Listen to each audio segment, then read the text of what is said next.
하나님 말씀 앞에 다시 서게 됐습니다. 우리가 어제까지 본 말씀은 이웃에 관해서 우리가 어떻게 의를 추구하며 살 것인가에 대한 이야기를 우리가 11장까지 나누었고, 오늘 12장에서는 악인과 의인에 대한 이야기를 하고 있습니다. 악인과 의인을 대조적인 삶의 모습을 제시해 주면서 각자 처할 운명에 대해서 소개해 주고 있는 거예요. 의인이 어떻게 삶을 살아야 되는지 소개하고, 그 의인이 당할 운명에 대해서 말씀하시고, 또 악인이 했던 일들을 조목조목 설명해 주시면서 악인들이 당할 그 처참한 운명들을 오늘 성경은 소개해 주고 있는 거예요. 특별히 우리가 의인과 악인을 구분할 때 몇 가지 특징들이 있어요.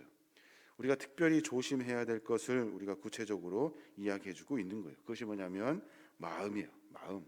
각자의 마음을 잘 추스리고 마음이 어떠한지를 점검해야 된다는 거예요. 또 혀를 잘 다스려야 되고, 손이 하는 일들을 우리가 잘 점검해야 되고, 발이 어디로 가는지를 잘 점검하여서 악인의 길이 아니라 의인의 길에 서야 된다라고 성경은 지금 가르쳐주고 있는 겁니다. 하나씩 조금 더 살펴보면 의인의 마음은 그 악인의 마음과 다르다는 거예요. 모든 것은 사람 마음에 달려 있어요. 여러분 잘 아실 겁니다. 한마디로 의인의 마음은 지혜로워요. 지혜롭다는 말은 무슨 말이에요? 하나님을 경외할 줄 아는 마음이에요. 하나님을 두려워할 줄 아는 마음이 바로 의인의 마음이에요. 근데 악인의 마음은 그렇지 않다는 거예요. 한마디로 악인의 마음은 어리석다, 미련하다는 거예요. 그 안에 지혜가 없다. 하나님을 섬기려고 하는 마음이 없다. 자기 뜻대로만 한다는 거예요. 그들은 악인들은 매번 그 마음에 악함이 있어서 하나님을 경외하는 것이 아니라 다른 것을 쫓으며 살아가고 있다는 거예요. 그러나 의인은 늘 지혜가 있어서, 하나님을 섬기는 지혜가 있어서 하나님과 산다는 거예요. 그럼 이제 좀 구체적으로 의인의 마음을 가진 사람이 어떠한가 설명해 주고 있어요. 의인의 마음을 가진 사람은 훈계를 좋아한대요. 훈계가 뭐예요? 너 잘못했어, 이렇게 해 하는 질책이잖아요. 1절에 보면 그렇게 말해요. 훈계를 좋아하는 자는 지식을 좋아하거니와 징계를 싫어하는 자는 짐승과 같으니라. 그러니까 의인의 마음은 늘 내가 무엇이 잘못되어 있는지, 내가 무엇이 잘못인지를 늘 마음 가운데 새기려 한다는 거예요. 점검하고 또 점검하고 다듬고 또 더듬어서 내가 하나님 앞에 올바르게 쓰려고 몸부림친다는 거예요. 근데 악인들은 짐승과 같대요. 자기가 하고 싶은 것만 하면서 산다는 거예요. 또 그 생각은 정직하대요. 5절의 말씀 보니까 그렇게 말해요. 5절, 의인의 생각은 정직하여도 악인의 도모는 속임이니라. 그 마음이 늘 정직해요. 어떻게 하면 정직하게 살 수 있을까를 고민하며 산다는 거예요. 또 의인의 마음은 어떠하냐면 늘 너그러운 마음을 갖는데요. 10절에 나와 있어요. 의인은 자기의 가축의 생명을 돌보나 악인의 국률은 잔인이니라. 심지어 미물인 가축까지 돌보려고 하는 그 너그러운 마음이 의인들에게 있다는 거예요. 또 그들은 그 수욕을 참을 줄 알며 그리고 지식의 절제도 할 줄 안다는 거예요. 결국 의인의 마음은 늘 화평과 희락이 그 안에 있다는 겁니다. 20절에 보면 그렇게 말해요. 내일 우리가 같이 봐야 될 말씀인데 20절에 보면 악을 꾀하는 자의 마음에는 속임이 있고 화평을 의논한 자에게는 희락이 있느니라. 그 마음에 늘 화평을 마음 가운데 두고 살려가는 사람은 그 안에 희락이 있다는 거예요. 근데 악인의 마음은 그렇지 않다는 거예요. 훈계를 싫어하고 마치 짐승처럼 본능대로 살고, 그 생각이 늘 남을 해치는 생각이 가득하고, 그 마음에는 잔인함이 있다는 거예요. 또 늘 탐욕의 마음으로 가득해 있고 혈기를 부리고 분노를 터뜨리고 항상 악을 생각하며 살아요. 결국에는 악인의 마음은 번뇌 속에서 살게 된다는 거예요.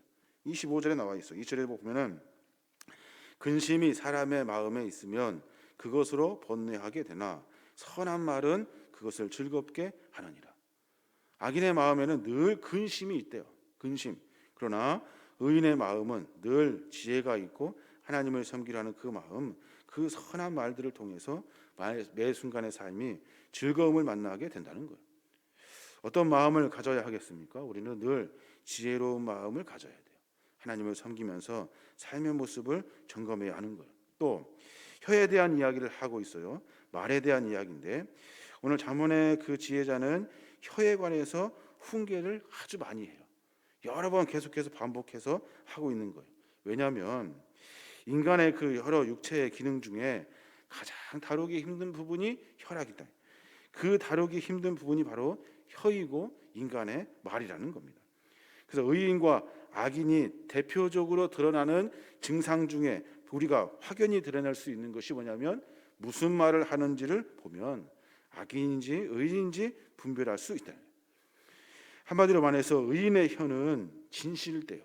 그리고 악인의 혀는 그 삶 가운데 거짓을 말하고 있다는 거예요. 의인의 혀는 매 순간 구원을 이루려고 하는 삶의 모습이 있어요. 6절의 말씀 한번 같이 보면 좋겠는데 6절 보면 그렇게 말해요. 악인의 말은 사람을 엿보아 피를 흘리게 하는 것이거니와 정직한 자의 입은 사람을 구원하리니라. 악인의 말은 매번 피 흘리는 것에 관심이 있대요. 그 사람이 말하면 사람들이 피를 흘려. 정직한 자의 입술은 의인의 입술은 어때요? 사람을 구원한대요. 우리의 삶의 모습 가운데 이 모습을 우리가 잘 기억해야 돼요. 또 의인의 입은 매번 복을 준대요. 복을. 14절의 말씀인데 거기 보면 그렇게 말해요. 사람은 입의 열매로 말미암아 복록이 족하며 그 손이 행하는 대로 자기가 받느니라.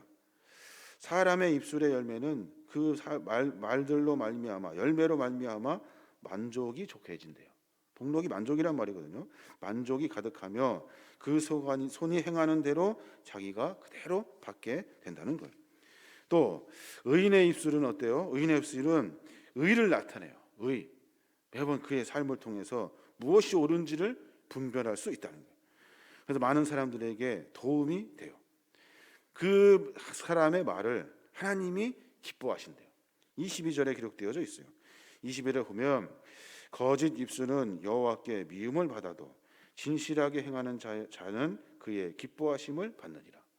입술 가운데 진실이 있고 정직이 있고 긍휼이 있고 사람을 생명에 살리는 말들을 통해서 하나님은 그것을 기뻐하신다는 거예요.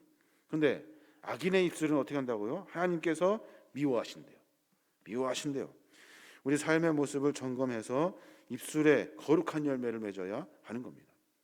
입술은 눈 깜빡할 사이에 우리의 말은 생각하지도 못한 말들 가끔 우리가 모르게 튀어나올 때가 있다고요. 어떻게 해야 돼요? 매번 한 말씀 한 말 할 때마다 천천히 또 생각하고 고민하고 이게 의로운지 이것이 악한지 늘 생각하면서 뒤로 천천히 가야 된다는 거예요. 삶의 모습 가운데 이런 우리의 입술을 조금 점검해 볼 수 있어야 하는 거예요. 또 의인의 손과 악인의 손을 비교하면서 말해요. 한마디로 말해서 의인의 손은 부지런하고 악인의 손은 게으르다는 거예요. 의인은 성심껏 토지를 경작한대요. 자기가 맡은 일을 잘 이렇게 감당한다는 거예요. 11절에 보면 그런 말씀이 있어요. 자기의 토지를 경작하는 자는 먹을 것이 많거니와 방탕한 것을 따르는 자는 지혜가 없느니라. 자기의 토지, 자기에게 맡겨진 일들을 마음껏 성심을 다해서 그 일을 한다는 거예요. 부지런히 하게 되면 가난하거나 궁핍하지 아니하고 하나님께서 그 일들을 통해서 복을 허락해 주신다는 거예요. 땀이 흘린 대로 열매를 거두게 되는 복. 이것보다 큰 복은 없는 거예요. 근면한 농부와 같이 매번 부지런한 삶을 살게 된다는 거예요. 근데 악인은 어떻게 돼요? 악인은 자기가 먹을 것도 귀찮아해요. 자기에게 맡겨진 것도 귀찮아한다는 거예요. 27절에 보면 그런 말씀이 있어요. 게으른 자는 그 잡을 것도 사냥하지 아니하나니 사람의 부귀는 부지런한 것이니라. 게으른 자는 바로 앞에 있는 것, 바로 코앞에 있는 것도 못 잡아먹는다는 거예요. 왜요? 게을러서 자기 앞에 있는 것도 못 먹는다는 거예요. 우리의 삶의 모습 가운데 그런 것들이 참 많아요. 게으르지 아니하도록 늘 부지런히 한 걸음 더 전진할 수 있도록 그래서 삶을 살아내야 하는 거예요. 어떤 목사님의 제가 그 말씀을 잊을 수가 없어요. 그 말이 맞는지 틀리는지 모르겠는데 열심히 하래요. 저한테 열심히 일해. 열심히 해. 왜 열심히인 줄 알아? 예? 잘 모르겠는데요. 그랬더니 하나를 시키면 10가지를 생각할 수 있는 마음을 가져야 된대요. 그게 열심이래요. 맞는지 틀린지는 모르겠어요. 그런데 그 말이 참 공감이 돼요. 야, 이거 해라 시키면 그것뿐만이 아니라 그거를 통해서 나타나는 여러 가지 일들, 앞으로 해야 될 일들, 그리고 한 단계 더 넘어가서 10가지의 영향력을 생각할 수 있어야 한다는 거예요. 이게 열심이래요. 그래서 그때 생각할 때 참 그것만 열심히 하면 되는 줄 알았더니 아니구나. 그 일뿐만이 아니라 한 단계 더 한 단계 전진하고 더 그 일을 통해서 많은 일들이 일어날 수 있도록 여러 가지를 생각하는 것이 열심이구나. 우리 삶의 모습 가운데 좀 점검해 봐야 돼요. 부지런히 주의 일을 섬기기 위해서 그것만 하는 것이 아니라 그보다 훨씬 더 한 단계 앞선 믿음의 삶을 살아야 하는 거예요. 그게 바로 열심이라는 거예요. 또 발에 대해서 이야기하고 있어요. 의인의 발과 악인의 발. 의인의 발은 선을 이루는데 앞장선대요. 근데 악인의 발은 악을 꾀하는데 빠르대요. 빠르다는 거예요. 따라서 의인의 발은 생명의 길을 걷는 구원의 길을 가게 돼요. 하는 일들마다 생명을 살리는 일을 한다는 거예요. 다른 사람을 구원하는 일을 한대요. 28절에 보면 공의로운 길에 생명이 있느니 그 길에는 사망이 없느니라. 공의롭다는 말은 무슨 말이에요? 하나님의 정의로움, 하나님의 옳음을 설명하고 있어요. 이 마음은 하나님을 섬기면서 살아가는 지혜를 얻는 자들의 삶의 모습이에요. 하나님의 본성을 본받아서 공의로운 삶을 살아요. 그 길은 생명을 건지게 된다는 겁니다. 하나님 앞에서 견고히 서 있게 된대요. 세상에 견고히 서는 게 아니라 하나님 앞에 선대요. 3절의 말씀 보면 그런 말이에요. 사람이 악으로서 굳게 서지 못하거니와 의인의 뿌리는 움직이지 아니하느니라.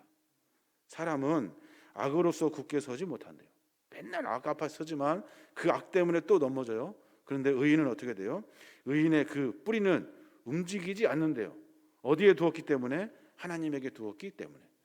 삶의 방향은 하나님이 정하시는 거예요. 삶의 지혜는 하나님으로부터 나오는 거예요. 어디에 서야 돼요? 그 발은 하나님 앞에 서야 돼요. 하나님 앞에 서서 요동하지 않고 흔들리지 아니하고 하나님으로부터 지혜를 얻어야 한다는 겁니다. 우리 삶의 모습을 점검하셔야 돼요. 무엇이 의인이고 무엇이 악인인지 오늘 본문은 설명해 주고 있어요. 의인은 그 마음이 하나님을 섬기는 마음을 갖는데요. 의인은 그 혀를 통해서 하고 싶은 말 그냥 생각나는 대로 하는 것이 아니라 생명을 살리는 말을 한대요.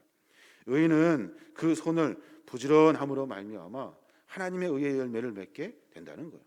의인의 발은 하나님 앞에 선대요. 악한 권세, 인간의 욕심 앞에 서는 것이 아니라 하나님 앞에 서는 발이 된다는 겁니다. 우리의 삶의 모습을 점검하여서 우리가 의인이 되어야 될 줄로 믿습니다. 마지막 때를 살고 있는 우리가 세상에서 세상의 방식으로 쉽게 생각하는 이런 시대에 살고 있는 우리가 그 속에 하나님 앞에 바로 설 수 있도록 삶의 자세를 점검해야 하는 겁니다. 마음을 잡기 쉽지 않습니다. 혀를 조절하기가 쉽지 않아요. 손도 마찬가지, 발도 마찬가지예요. 어떻게 해야 돼요? 매 순간마다 몸부림쳐야 돼요. 다듬어야 되고 삶을 내 순간에 의인의 삶으로 살도록 우리가 몸부림치는 삶을 살아야 하는 겁니다. 그러지 않으려고 자꾸만 빠져가는 죄의 길 속에서 그러지 않으려고 돌이키는 겁니다. 이러한 삶을 통해서 우리가 하나님의 칭찬을 받을 수 있는 겁니다. 오늘 말씀을 통해서 우리의 삶의 모습이 의인의 자리에 설 수 있도록 저와 여러분이 늘 말씀을 묵상하고 삶의 모습을 점검해내는 믿음의 종들 되시길 주님의 이름으로 축원합니다.